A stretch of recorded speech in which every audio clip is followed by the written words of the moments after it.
I'm a little bit Yu-Gi-Oh'd out right now. Make sure you guys smash the little crap out of that subscribe button so you guys don't miss out on more awesome content. This channel has always been built on my own personal experiences with this game. And, you know, I've tried to honestly just have what I consider an interesting opinion on topics in the game. Well, I want to talk about, like, the state of the game again. Seems to be really a recurring theme as of late. And while, like, I'm kind of drained with this game now, you know, when we put together these regional videos, when we gather info from across, you know, the sphere, I'm not going to lie to you. Like, I enjoy reporting on regionals. I love putting together the pie charts. I love the fact that we can gather all the sources together in one place and give the chance to talk about the environment of that metagame. Problem right now is God, talking about this game is so awful right now. It's honestly, like, I think the thing that's got me, like, most drained with Yu-Gi-Oh right now is the format is big bad. Like, it sucks horribly. You know, when you're looking at regional data and you're talking about these events, which, like I said, is something I find myself being rather passionate about. You know, information gathering, information reporting, you know, the chance to talk about these events is one of my favorite things in the game, all right? Because I do solely believe that knowledge is power within the confines of this game. And, you know, if you have something that somebody else doesn't, it will usually give you an edge in the competition. That's why usually deck lists end up being kept public for bigger, or kept private for bigger events until post-event, where you see, oh, these were the tech choices that these players made. You know, this is why, you know, they made first place versus top 8. So when you can look at the trends that come out of events and you can look at these things, it's relatively interesting, right? Well, problem right now is after you've talked about the third, well, actually, you talked about like the 40th sprite deck and how it's got, what, 5-6 cards difference? Did we play the Brave package? Should have played Deep Sea Diva? Do we play the Dark Beckoning Beast package? Should we play the Evil Twin package? It's all the same crap at the end of the day, you know? I guess it is cool to look at, like, how one region, you know, had one build be more dominant than the other. And then, you know, I guess it was kind of cool to see, you know, how Sprite started off the format here, and then, you know, Tier suddenly, you know, started to get solved. You know, as we're hitting that week 3, week 4 mark here, you see that Tier actually overcame Sprite in terms of consistency. Yeah, okay, that's cool. That's actually awesome to see, but what about Rogue, this format? Oh, Exo Sister topped 1, 2, 3 regionals. Eldritch opened some floodgates, you know, topped another regional. It's boring, all right? And then, of course, you've got the Crusade of Mystic Mind, you know, crew rolling in here that are like, well, I don't need to tell you this, but, like, right now the argument between Mystic Mind needing to go, Mystic Mind needing to stay, you know, the good, the health of the format, you know, honestly, the reason why mine is probably showing up right now is because we're in such a 2-deck format right now that, you know, if we were more in a Rogue situation, Rogue typically would be playing the small trap hate, which means that a Mystic Mind player ran up against Rogue, probably going to have a worse time than being built versus, you know, the 2 top heavy meta decks. But, you know, nobody's going to compare that fact and be like, oh, you know, Rogue typically, yeah, but what do I know?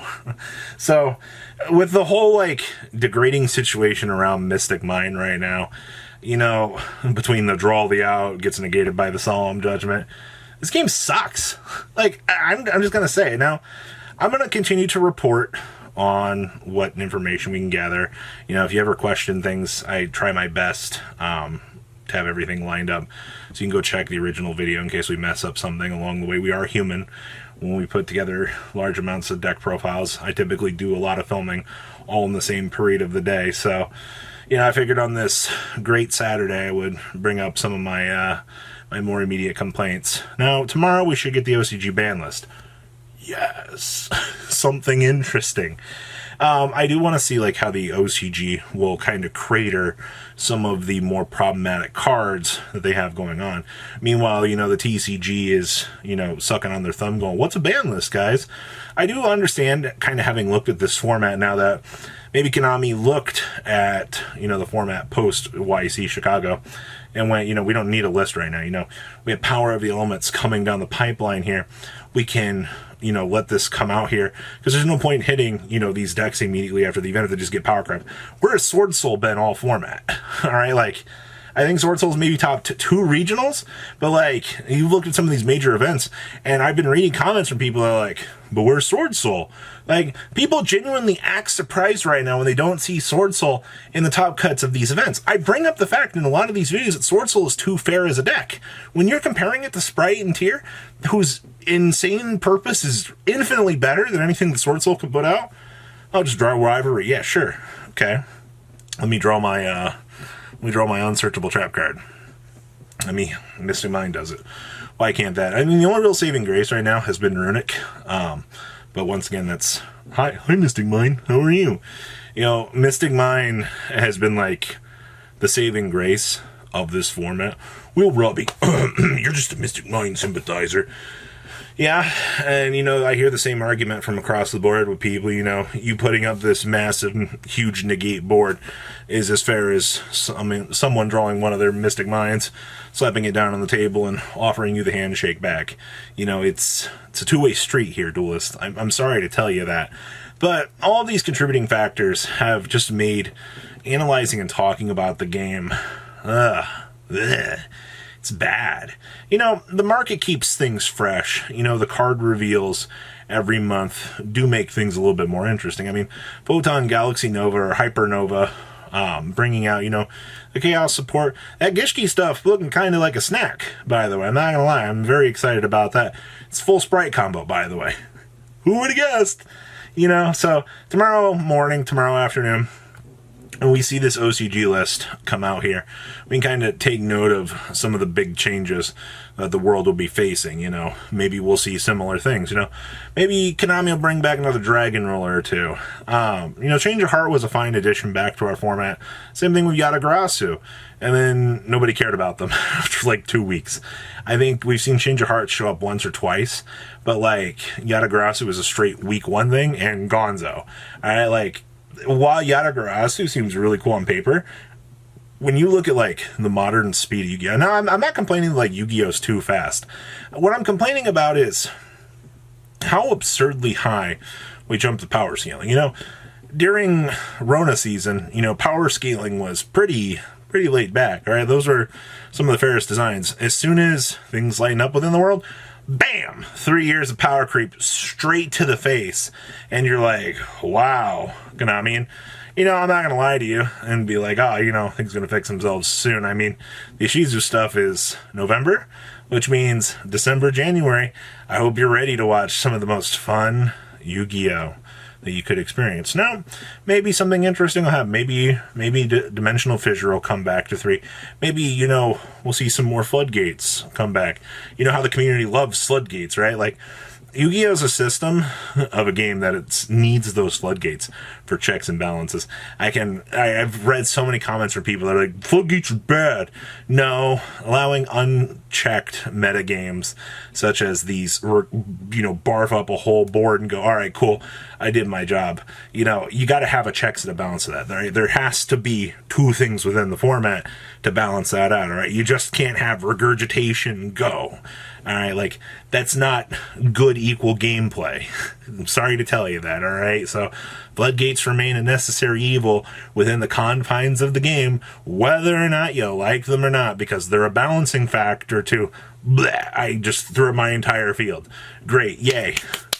Can Maxi come back, Robbie? No, it can't. I don't want to go first.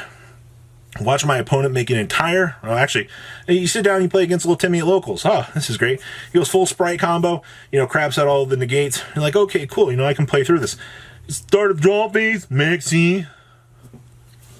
Yeah, Maxi's such a fair and balanced card. Yeah, we just let little Timmy just win even harder. That's freaking fantastic, man.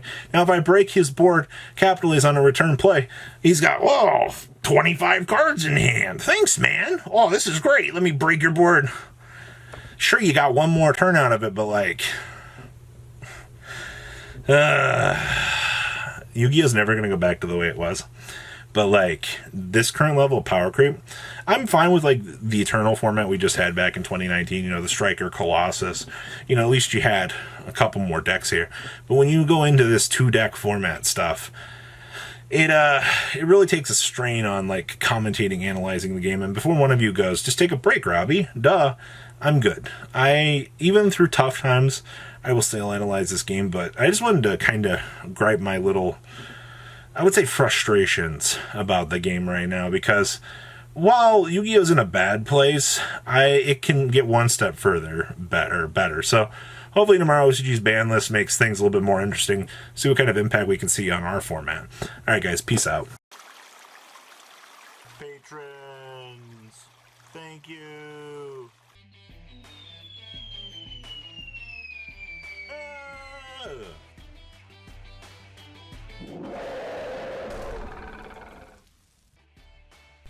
Thank you so much for watching. Check out these other videos.